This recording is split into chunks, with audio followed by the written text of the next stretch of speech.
હરિઓમ, જય શ્રી કૃષ્ણ, નમસ્કાર વિદ્યાર્થી મિત્રો. હું યુવરાજસિંહ જાડેજા સમગ્ર સાર્થક વિદ્યા મંદિર પરિવાર વતી આપ સર્વેનું ઓનલાઈન એજ્યુકેશન સિસ્ટમમાં હાર્દિક સ્વાગત કરું છું. વિદ્યાર્થી મિત્રો, ગયા લેક્ચરમાં આપણે સીસી વિભાગનો છઠ્ઠો પાઠ જે ઓર્ડર અંગેના પત્રો હતા એ પૂર્ણ કરેલો હતો.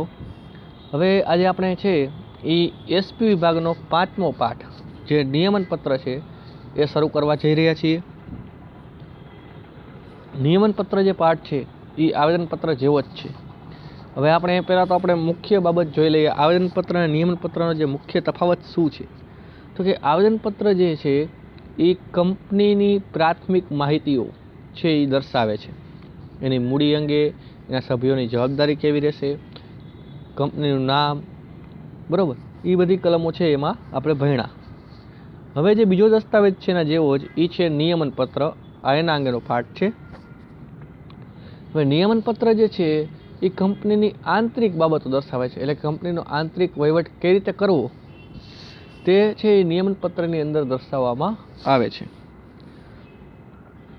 એટલે કે ટૂંકમાં કહીએ તો કંપની ચલાવવા માટેના નિયમો છે એ નિયમન પત્રમાં દર્શાવેલા આવે છે. એટલે કે સભ્યોની જવાબદારીઓ, આ ઉપરાંત કયા અધિકારીની કેટલી સત્તા છે, એને શું કામ કરવાનું વગેરે કંપની ચલાવવા માટેના નીતિ નિયમો જે છે એ નિયમન પત્રની અંદર દર્શાવવામાં આવતા હોય છે. હવે આપણે શરૂઆત કરીએ, બરાબર, એસપી વિભાગનો પાંચમો પાઠ નિયમન પત્ર, જેને અંગ્રેજીમાં આર્ટિકલ ઓફ એસોસિએશન તરીકે ઓળખવામાં આવે છે. બરાબર, આ તમને વિકલ્પમાં પણ પૂછાય કે નિયમન પત્ર છે કંપનીનો આંતરિક વહીવટ અંગેનો દસ્તાવેજ કયો છે, તો કે નિયમન પત્ર. એમાં તમને 3 ઓપ્શન હોય: આવેદન પત્ર પણ હોય, વિજ્ઞાપન પત્ર પણ હોય, નિયમન પત્ર પણ હોય અને પરિપત્ર પણ હોય. આવા 4 ઓપ્શન આપેલા હોય. તો આંતરિક વહીવટનો જ્યારે પૂછે ત્યારે જવાબમાં આવશે નિયમન પત્ર. હવે સૌથી પહેલાં આપણે આ પ્રકરણમાં કયા કયા મુદ્દાઓની ચર્ચા કરવાની છે એ જોઈ લઈએ. તો એમાં આ પ્રકરણની અંદર તમારે કયા કયા મુદ્દાઓ આવશે એની વાત કરીએ. તો એની વાત કરતાં પહેલાં આપણે જોઈએ કે કયા કયા મુદ્દાઓ છે તમને પૂછાઈ શકે એવા છે. તો એમાં છે એ આ વખતના અભ્યાસક્રમમાં તમને મુદ્દા નંબર 5.1 નિયમન પત્રનો અર્થ અને મહત્ત્વ, મુદ્દા નંબર 5.2 નિયમન પત્ર અંગે કંપની ધારાની જોગવાઈઓ, મુદ્દા નંબર 5.3 નિયમન પત્રમાં સમાવવામાં આવતી વિગતો, આ 3 મુદ્દા. આ ઉપરાંત જે છેલ્લો મુદ્દો જે છે મુદ્દા નંબર 5.8 નિયમન પત્ર અંગે આવેદનપત્ર અને નિયમન પત્ર વચ્ચેનો તફાવત. ટૂંકમાં વાત કરીએ તો આ પ્રકરણમાંથી આપણે છે એ 4 મુદ્દાઓ છે એ પરીક્ષામાં અભ્યાસક્રમમાં પૂછાવાના છે. મુદ્દા નંબર 5.1, 5.2, 5.3 અને 5.8. એનો અર્થ કે બાકીના જે 4 મુદ્દાઓ છે એને આ ચાલુ વર્ષે છે એ અભ્યાસક્રમમાંથી સરકારશ્રી દ્વારા રદ કરવામાં આવેલા છે. એટલે કે મુદ્દા નંબર 5.4, 5.5, 5.6 અને 5.7 આ બધા મુદ્દાઓ છે એ આ વર્ષના અભ્યાસક્રમમાં નથી. જોઈએ આગળ. સૌથી પહેલાં પ્રસ્તાવનાની વાત કરીએ તો કે વેપાર માળખામાં કંપની સ્વરૂપ છે એ સૌથી ઉત્કૃષ્ટ સ્વરૂપ છે એ માનવામાં આવે છે. એટલે કે સૌથી મહત્વનું અને સૌથી વિશાળ પાયા પર જો કામ કરતું કોઈ ધંધાકીય એકમ હોય તો એ છે કંપની સ્વરૂપ. પરંતુ કંપની છે એ કોઈ જીવંત વ્યક્તિ નથી. કંપનીને કાયદા દ્વારા કૃત્રિમ વ્યક્તિત્વ આપવામાં આવેલું છે. એટલે કંપની છે પોતાની મેળે નથી ચાલતી, પરંતુ એનો વહીવટ છે એ સંચાલક મંડળ દ્વારા કરવામાં આવે છે. હવે આ કૃત્રિમ વ્યક્તિત્વ જે મળેલું છે એ કૃત્રિમ વ્યક્તિત્વનું નિરૂપણ કરવા માટે કંપની રજિસ્ટ્રાર પાસે, એટલે કે કૃત્રિમ વ્યક્તિનું નિરૂપણ એટલે સ્થાપના, કંપનીની સ્થાપના, એની ઓળખ મેળવવા માટે કંપની રજિસ્ટ્રાર પાસે જરૂરી દસ્તાવેજોની નોંધણી કરાવવાની હોય છે. આ દસ્તાવેજોમાં આવેદનપત્ર અગત્યનો છે અને બીજો જે દસ્તાવેજ છે એ છે નિયમન પત્ર. નિયમન એટલો સાદો અર્થ ગુજરાતી ભાષામાં અર્થ કરીએ તો નિયંત્રણ કરવું, બરાબર, ટુ કંટ્રોલ કરવાની જે વસ્તુ આવે છે, નિયંત્રણની વાત આવે છે. કંપનીનું આંતરિક સંચાલન કરવા માટે નિયમન પત્ર છે. અંદર ખાને એટલે કે આંતરિક રીતે છે કંપનીનું અંદરનું મેનેજમેન્ટ કરવા માટેનો દસ્તાવેજ જે છે એ નિયમન પત્ર છે. પછી એનો અર્થ અને મહત્વ, એ કેવો અર્થ કરેલો છે. તો કે કંપની ધારા 2013માં શું કહ્યું છે, તો કે કંપની ધારા 2013 મુજબ નિયમન પત્ર એટલે આ પહેલાંના કંપની ધારા એટલે એની પહેલાં કયો હતો 1956, આ પહેલાંના કંપની ધારા મુજબ તૈયાર કરેલા કે વખતો વખત ફેરફાર કરેલા નિયમન પત્ર. એ કરતાં ટૂંકો અર્થ રહીએ તો આર્ટિકલ્સ એટલે કે નિયમન પત્ર એટલે કંપનીના આંતરિક વહીવટનો નિયમન કરતા નિયમોનો સમૂહ એટલે કે જથ્થો. કંપનીના આંતરિક વહીવટ માટેના જે નિયમોનો જથ્થો છે, સમૂહ છે, એને નિયમન પત્ર તરીકે ઓળખવામાં આવે છે. પછી એનું મહત્ત્વ પૂછાઈ શકે 2 માર્ક્સમાં કે નિયમન પત્રનું શું મહત્ત્વ છે. તો કે નિયમન પત્રથી કંપનીના આંતરિક વહીવટ માટેના નીતિ નિયમો છે એ નક્કી થાય છે. નિયમન પત્રને આધારે કંપનીના આંતરિક વહીવટ માટેના જે નીતિ નિયમો છે નક્કી થાય છે. નિયમન પત્રની જોગવાઈ કંપની ધારો અને આવેદનપત્ર વિરુદ્ધની જોગવાઈ વિરુદ્ધ ન હોઈ શકે. એટલે કે તમે નીતિ નિયમો જે નક્કી કરો છો કંપની ચલાવવા માટેના નિયમન પત્રની અંદર, એ જે નીતિ નિયમો રહ્યા એ આવેદનપત્ર કે કંપની ધારાની જોગવાઈ વિરુદ્ધ હોવા જોઈએ નહીં. એટલે કે આવેદનપત્રની તમામ જોગવાઈઓ છે એ નિયમન પત્રને બંધન કરતા છે. એટલે સૌથી પહેલાં આપણે કયું પત્ર તૈયાર કરવું પડશે? આવેદનપત્ર. અને એને આધારે છે નિયમન પત્ર તૈયાર કરવાનું હોય છે. કંપની સાથે કામ પાર પાડનાર એટલે કંપની સાથે સંકળાયેલ દરેક વ્યક્તિને નિયમન પત્રની જોગવાઈનું જાણ હોવાનું માની લેવામાં આવે છે. મેમોરેન્ડમ એટલે કે આવેદનપત્ર એ પાયાનો દસ્તાવેજ છે. જ્યારે નિયમન પત્ર જે છે એ આવેદનપત્રની મર્યાદામાં રહી અને કંપનીના આંતરિક વહીવટ ચલાવવા માટેના નિયમો નક્કી કરે છે. નિયમન પત્રનું મહત્વ નીચે પ્રમાણે દર્શાવી શકાય. એમાં પહેલું, નિયમન પત્ર છે એ કંપનીના રોજબરોજના વહીવટમાં ઉપયોગી છે. એટલે તમારે પ્રશ્ન જ્યારે પૂછાય ત્યારે અહીંથી લખવાનો હોય છે કે નિયમન પત્રનું મહત્વ પૂછે તો પહેલું તો કંપનીના રોજિંદા વહીવટ માટે ઉપયોગી. જોઈએ તો કે આવેદનપત્રમાં દર્શાવેલ કાર્યક્ષેત્રની મર્યાદામાં રહી અને યોગ્ય વહીવટ અને સંચાલન માટે જરૂરી નીતિ નિયમો છે એ નિયમન પત્રની અંદર દર્શાવવામાં આવે છે. અને એ નીતિ નિયમોને આધારે કંપનીનો રોજબરોજનો વહીવટ છે એ ચાલતો હોય છે. પછી સેક્રેટરી માટે પણ મહત્વનું, સેક્રેટરીને કઈ કઈ જગ્યાએ ઉપયોગી થાય? તો કે સેક્રેટરી માટે ખૂબ જ ઉપયોગી છે. કંપનીના રોજબરોજના જે જુદા જુદા શબ્દો આવે એ શબ્દો જેને પારિભાષિક શબ્દો કહે છે જે કંપનીમાં વપરાય છે, બરાબર, એનું અર્થઘટન એટલે કે એનો અર્થ સમજવા માટે.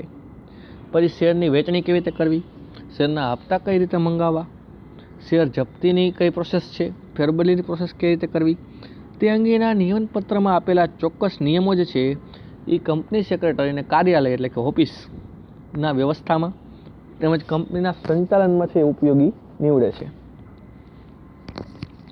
એટલું જ નહીં પરંતુ આ ઉપરાંત હિસાબોને લગતી સંચાલક મંડળ અને ઓડિટર વગેરે અધિકારીઓની નિમણૂક, તેમની સત્તાઓ અને ફરજો નક્કી કરવાના નિયમો પણ સેક્રેટરીને ચોક્કસપૂર્વક માર્ગદર્શન આપે છે. પછી શેર હોલ્ડરોને શું ઉપયોગી? તો કે નિયમન પત્રમાં દર્શાવેલ ઉદ્દેશ એટલે કે ધ્યેયો, આવેદનપત્રમાં દર્શાવેલ જે ધ્યેયો છે ધ્યેયની કલમમાં, એ ધ્યેયની પૂર્તિ માટે એટલે કે ધ્યેય પૂરા કરવા માટે નિયમન પત્ર છે એ મદદરૂપ એટલે કે સહાયક બને છે.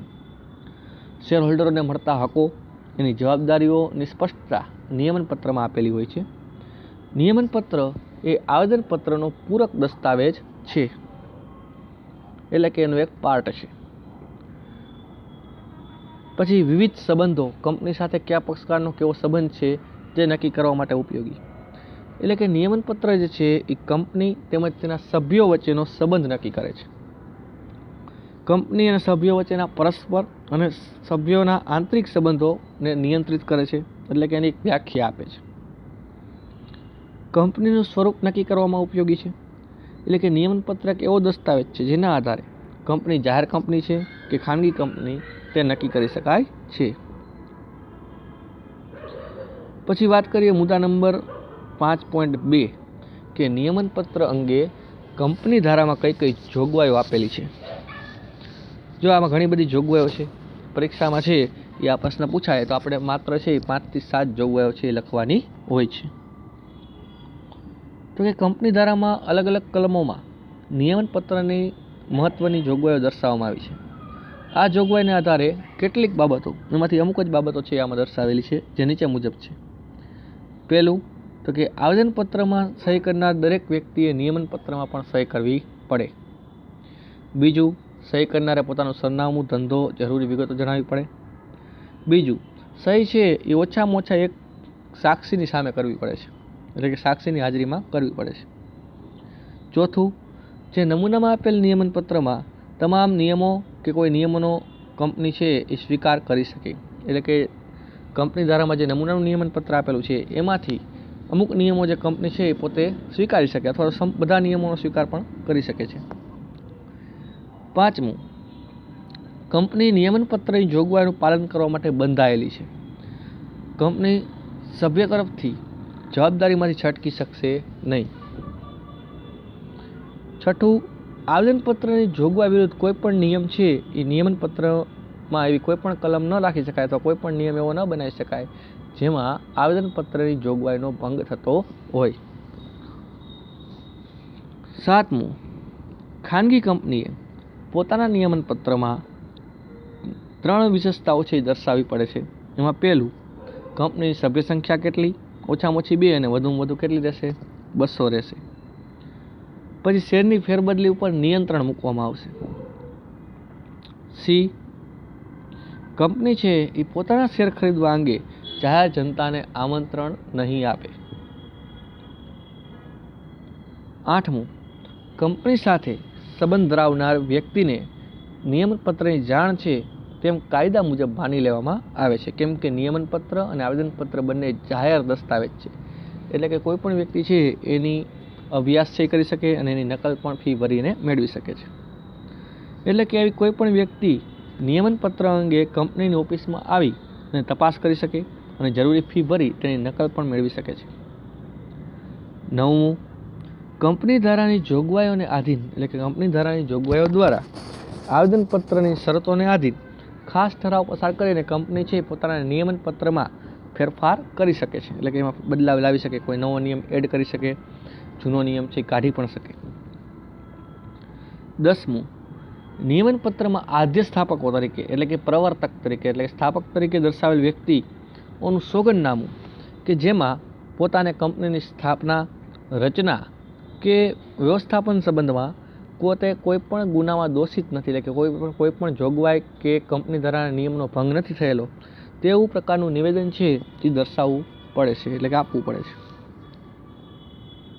પછીનો જે મુદ્દો છે એ છે મુદ્દા નંબર 5.3, નિયમનપત્રમાં સમાવવામાં આવતી વિગતો.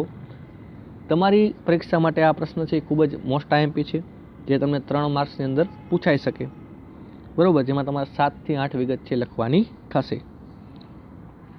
પરીક્ષા માટે મોસ્ટ આઈએમપી પ્રશ્ન છે 5.3 કે નિયમનપત્રમાં કઈ કઈ વિગતોનો સમાવેશ થાય છે, એટલે ધ્યાન આપજો. તો કે સામાન્ય રીતે નિયમનપત્રમાં નીચેની વિગતો આવરી લેવામાં આવતી હોય છે. પહેલું, જો પ્રાથમિક એટલે કે સ્થાપના સમયે કરારો થયા હોય તો તેનો સ્વીકાર કર્યો છે કે નહીં. બીજું, કંપનીની શેરની સંખ્યા કેટલી રહેશે અને તેની દાર્શનિક કિંમત કેટલી રહેશે. ત્રીજું, શેર હપ્તા અંગેના નિયમો, હપ્તો ક્યારે મંગાવવાનો, કેટલા હપ્તામાં શેરની રકમ મંગાવવાની વગેરે. પછી શેરની ફેરબદલી અંગેના નિયમો, એટલે કે શેરની ફેરબદલી છે એ કઈ રીતે કરવી, હસ્તાંતરણ કરવાનું હોય તો કઈ રીતે થશે એને લગતા નિયમો.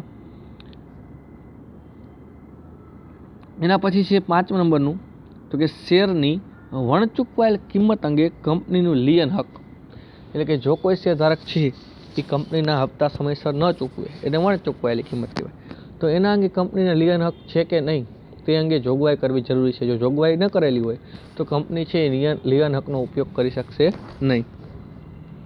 આ શેર લીયન જે છે એ પ્રશ્ન તમને 12મા ધોરણમાં પણ આવશે, બરાબર, એના અંગે તમને ટૂંક નોંધ પૂછાશે. શેર લીયન ધોરણ 12માં.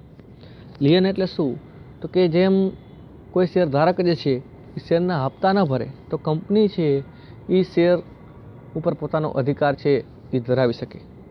જેમ તમે છે કોઈની પાસે ઉછીના પૈસા લઈ આવ્યા હોય અને તમે એના પાસે તમારી કોઈ વસ્તુ ગીરવે મૂકેલી હોય તો જ્યાં સુધી તમે પૈસા ન આપો ત્યાં સુધી એનો હક છે એ જે તે પૈસા આપનાર વ્યક્તિ ઉપર રહે છે, એની પાસે રહે છે. એવી જ રીતે કંપનીના તમે શેર લીધા અને પછી જો શેર ઉપર હપ્તા નથી ભરતા તો કંપની જે છે એ તમારા શેર ઉપર નિયંત્રણો રાખી શકે છે, એને શેર લિયન કહેવાય.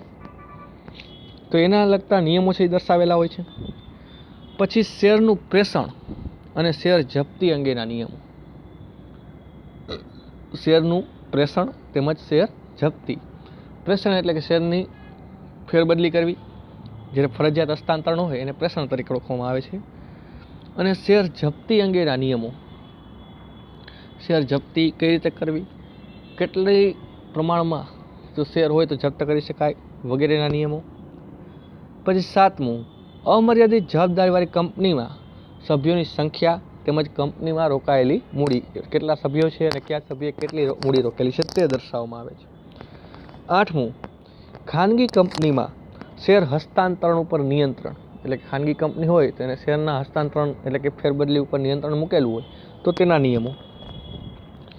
9મું, સામાન્ય સભા, એટલે કે દર વર્ષે છે કંપનીએ ઓછામાં ઓછી એકવાર છે શેર હોલ્ડરોની સામાન્ય સભા બોલાવવી પડે છે, એટલે કે એજીએમ, એન્યુઅલ જનરલ મીટિંગ.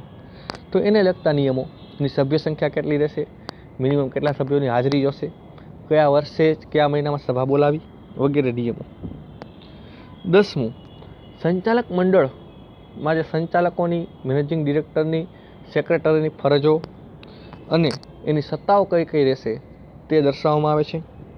અને 11મું, શેર પરના ડિવિડન્ડ અંગેના નિયમો, એટલે કે કંપની જે છે એ શેર ડિવિડન્ડ કઈ રીતે આપશે, વચગાળાનું ડિવિડન્ડ આપશે કે વાર્ષિક ડિવિડન્ડ આપશે, પ્રેફરન્સ શેર ઉપર કઈ રીતે ડિવિડન્ડ આપશે, ઇક્વિટી શેર ઉપર કઈ રીતે ડિવિડન્ડ આપશે વગેરેના નિયમો એમાં દર્શાવેલા હોય છે. હવે વિદ્યાર્થી મિત્રો મુદ્દો આવે છે મુદ્દા નંબર 5.4, જે તમને પરીક્ષામાં આ વર્ષના અભ્યાસક્રમમાં નથી. પછીનો જે મુદ્દો સીધો આપણે ભણવાનો છે એ છે મુદ્દા નંબર 5.8, એટલે કે અંતિમ મુદ્દો, જે તમારા પરીક્ષા માટે ખૂબ જ આઈએમપી છે.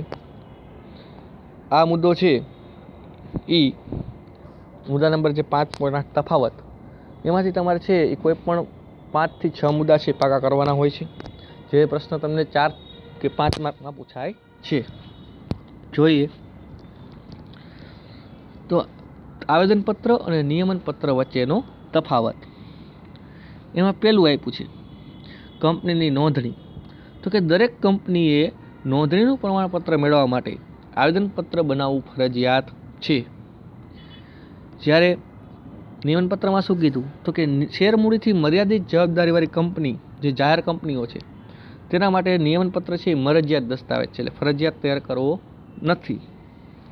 જો દસ્તાવેજ તૈયાર ન કરવો હોય તો નિયમનપત્રની જેમ જ કંપની દ્વારા જે ટેબલ એ બનાવેલું છે એ ટેબલ એની જોગવાઈઓ, એટલે કે એને લગતા નીતિ નિયમો છે એ અપનાવી શકે છે.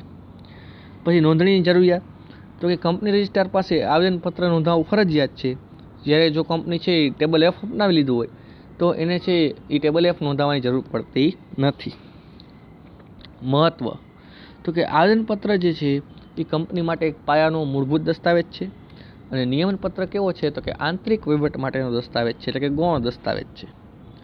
ઉદ્દેશ શું છે, તો કે આવેદનપત્રનો ઉદ્દેશ કંપનીની પ્રવૃત્તિઓનું કાર્યક્ષેત્ર નક્કી કરે છે, કે કંપનીની પ્રવૃત્તિઓ કેવી રીતે થશે. આવેદનપત્રમાં જણાવેલ કાર્યક્ષેત્રથી વિરુદ્ધ કંપની છે એ આગળ કામ કરી શકે નહીં. જ્યારે નિયમનપત્ર જે છે એ કંપનીનો આંતરિક વહીવટ કેવી રીતે ચલાવવામાં આવશે તે નક્કી કરે છે. ફેરફારો છે એ બંનેમાં થઈ શકે, બરાબર, પણ આવેદનપત્રમાં જે ફેરફારો સહેલાઈથી થઈ શકતા નથી. તેમાં લાંબી અને અટપટી વિધિ કરવી પડે, જે વિધિ ખર્ચાળ છે. ખાસ ઠરાવ પસાર કરવો પડે છે અને જરૂરી પરવાનગી પણ છે કેન્દ્ર સરકારની લેવી પડતી હોય છે. જ્યારે નિયમનપત્રમાં ફેરફારો છે સરળતાથી કરી શકાય છે. શેર હોલ્ડરોની સભામાં ખાસ ઠરાવ પસાર કરી આવા ફેરફારો કરવામાં આવે છે. ખાસ કિસ્સામાં કોઈ મહત્વનો ફેરફાર કરવો હોય તો જ ટ્રિબ્યુનલની પરવાનગી, એટલે કે કોર્ટની પરવાનગી લેવી પડે છે. પછીનો મુદ્દો છે મુદ્દા નંબર 6, સત્તાની મર્યાદા કેટલી. તો કે આવેદનપત્રમાં નક્કી કરેલા ઉદ્દેશ કે નિયમોની બહાર જઈ અને કંપની કોઈ કાર્ય કરી શકે નહીં. જો આવું કાર્ય કરવામાં આવેલ હોય તો કંપનીના સભ્યો પણ તેને મંજૂર કરી શકશે નહીં. આવા કાર્યોને સત્તા બહારના કાર્યો, એટલે કે અલ્ટ્રા વાયરસ એક્ટિવિટી તરીકે ઓળખવામાં આવે છે, જે સંપૂર્ણપણે રદ બાતલ છે, એટલે કે કોઈ પણ સંજોગોમાં ચલાવી લેવામાં આવશે નહીં. જ્યારે નિયમનપત્રની જોગવાઈનો ભંગ કરી અને કોઈ કાર્ય કરવામાં આવે તો કંપનીના સભ્યો એને મંજૂરી આપી શકે છે, એટલે કે તો એ કાર્ય છે એ ગેરકાયદેસર ગણાશે નહીં. પછી 7મો મુદ્દો આવે છે સંબંધ. તો કે આવેદનપત્રને છે એ બાહ્ય જગત સાથે સંબંધ છે, એટલે કે બહારની વ્યક્તિઓ, કંપની બહારની વ્યક્તિઓ અને જનતા સાથે સંબંધ છે. જ્યારે નિયમનપત્ર જે છે એ આંતરિક દસ્તાવેજ છે. તેથી નિયમનપત્ર એ કંપની તેમજ એના સભ્યો એટલે કે શેરહોલ્ડરો વચ્ચે આંતરિક સંબંધોનું નિયમન કરે છે. સર્વોપરિતા એટલે કે સૌથી ઉપર કોણ? તો કે આવેદનપત્ર છે એ નિયમનપત્રને આધીન નથી, એટલે કે સ્વતંત્ર છે, સર્વોપરી છે. જ્યારે નિયમનપત્ર છે એ આવેદનપત્રને આધીન છે. નિયમનપત્રમાં કોઈ પણ નિયમ છે એ આવેદનપત્ર વિરુદ્ધનો બનાવી શકાય નહીં. જો આવી કોઈ જોગવાઈ હશે નિયમનપત્રમાં જે આવેદનપત્રની વિરુદ્ધ હશે તો એ જોગવાઈ છે એ કેન્સલ થશે, એટલે કે રદ ગણાશે. 9મો મુદ્દો છે ત્રાહિત પક્ષકારો, એટલે કંપની અને સભ્યો સિવાયના પક્ષકારો. તો કે ત્રાહિત પક્ષ છે એ આવેદનપત્રની જોગવાઈનો લાભ લઈ શકે છે. બરોબર, ત્રાહિત પક્ષને આવેદનપત્રના જોગવાઈઓ નીતિ નિયમોનો લાભ મળે છે, જ્યારે ત્રાહિત પક્ષને છે એ નિયમનપત્રની જોગવાઈનો કોઈ લાભ મળતો નથી. શું કામ? તો કે એ આંતરિક વહીવટનો દસ્તાવેજ છે, એટલે એ છે નિયમનપત્ર જે છે એ માત્ર કંપનીના સભ્યો તેમજ કંપનીના સંચાલકો માટે હોય છે. 10મો મુદ્દો, છેલ્લો મુદ્દો, તો કે આવેદનપત્રમાં 6 કલમો હોય છે. આપણે આગળ ભણી ગયા, બરોબર. નામની કલમ, રજિસ્ટર્ડ ઓફિસની કલમ, ઉદ્દેશ એટલે કે હેતુની કલમ, ધ્યેયની કલમ, પછી મૂડીની કલમ, જવાબદારીની કલમ અને સ્થાપનાની કલમ. આમ 6 કલમો છે એ આવેદનપત્રમાં હોય છે. જ્યારે નિયમનપત્રમાં કેવી કેવી કલમ હોય? તો શેર મૂડીને લગતી, શેરના પ્રકારોને લગતી, શેરની ફેરબદલી, શેરની જપ્તી, સંચાલક મંડળ, સભા સંચાલન એટલે મીટિંગ મેનેજમેન્ટ, હિસાબો, મતાધિકાર વગેરે અંગેના નીતિ નિયમો છે એનો સમાવેશ નિયમનપત્રની અંદર થશે. વિદ્યાર્થી મિત્રો, અહીં પાઠ છે એ પૂરો થાય છે. હવે આ પાઠમાંથી તમારે કયા કયા પ્રશ્નો લખવાના થશે એની વાત કરીએ, બરાબર. પહેલાં જોઈએ એના વિકલ્પ શું કહેવા માગે છે. તો વિકલ્પ નંબર 1, નિયમનપત્ર છે કઈ બાબતો નક્કી કરે છે? તો કંપની અને ત્રાહિત પક્ષ વચ્ચેના સંબંધો, કંપનીના ઉદ્દેશો નક્કી કરે છે, કંપની અને સભ્યો વચ્ચેના પરસ્પર સંબંધો કે કંપની અને સરકાર વચ્ચેના સંબંધો. તો આપણે હમણાં જ જોઈ ગયા કે નિયમનપત્ર છે એ આંતરિક વહીવટનો દસ્તાવેજ છે, એટલે કે કંપની અને સભ્યો વચ્ચેના સંબંધો છે એ નક્કી કરે છે. બીજા અમુક પ્રશ્નો જે છે એ પ્રશ્નો તમને આપણે જે નથી પૂછાવાના મુદ્દા એમાંથી પણ હોઈ શકે, બરોબર. નિયમનપત્રના સંબંધમાં નીચેનામાંથી કયું ખોટું છે? તેમાં હપ્તા અંગેના નિયમો પણ હોય, સંચાલક મંડળની સત્તા ફરજો પણ હોય, શેર ફેરબદલી અંગેના નિયમો પણ હોય, એટલે કે ધ્યેય નક્કી કરવાના નિયમો એમાં હોય નહીં. એ આવેદનપત્રમાં આવે ધ્યેયની કલમ, બરોબર, એટલે એ ખોટું છે. પછી કંપનીનો આંતરિક વહીવટ કરવા માટે કયો દસ્તાવેજ છે? આ પ્રશ્ન છે સૌથી વધુ આ પાઠમાંથી પૂછાય છે વિકલ્પ તરીકે. તો કે એમાં આવશે નિયમન પત્ર. પછી કંપનીને વ્યક્તિત્વ કેવી રીતે મળે? તો કે રજિસ્ટ્રાર પાસે જરૂરી દસ્તાવેજો નોંધાવી અને કાયદાકીય સ્વરૂપે વ્યક્તિત્વ મળશે. અમર્યાદિત જવાબદારીવાળી કંપની જેને શેર મૂડી ન હોય તેને કયું ટેબલ લાગુ પડે છે? આ પ્રશ્ન આપણે નથી પૂછાવાના, એટલે કે આ બધા વિકલ્પો છે એ હવે તમારે તૈયાર કરવાના થશે નહીં, બરોબર. હવે આ પાઠના આપણે પ્રશ્નોની વાત કરીએ કે કેવા કેવા પ્રશ્નો તમને પરીક્ષામાં પૂછાશે. તમારે તમારી બુકમાં કેવા કેવા પ્રશ્નો લખવાના એની શરૂઆતની આપણે વાત કરીએ તો એમાં તમારે તમારી બુકમાં પહેલાં તો પ્રશ્ન પહેલો લખવાનો થશે એ છે નિયમનપત્રનો અર્થ, બરોબર, નિયમનપત્રનો અર્થ. પછી આવશે બીજો પ્રશ્ન કે નિયમનપત્રમાં કઈ કઈ વિગતોનો સમાવેશ થાય છે, એટલે કે આમાં જે 8મો પ્રશ્ન આપેલો છે એ, એટલે કે મુદ્દા નંબર 5.3. અને છેલ્લો જે પ્રશ્ન છે એ હશે તમારે આવેદનપત્ર અને નિયમનપત્ર વચ્ચેનો તફાવત, કોઈ પણ 5 મુદ્દા, બરોબર. એટલે કે આમાંથી તમે સ્વાધ્યાયથી જોઈએ, સ્વાધ્યાયમાંથી આપણે છે 2 પ્રશ્નો લખવાના થાય. પ્રશ્ન નંબર 5 આવેદનપત્ર અને નિયમનપત્રનો તફાવત, અને પ્રશ્ન નંબર 8 કે નિયમનપત્રમાં કઈ કઈ વિગતોનો સમાવેશ થાય છે, બરોબર. આ તમારું છે આ પાઠનું હોમવર્ક રહેશે. અહીં આ પાઠ વિદ્યાર્થી મિત્રો પૂરો થાય છે. હવે આપણે જ્યારે ફરીથી મળીશું ત્યારે નેક્સ્ટ લેક્ચરમાં નવા પાઠની શરૂઆત કરીશું. ત્યાં સુધી રજા આપશો. હરિઓમ, જય શ્રી કૃષ્ણ.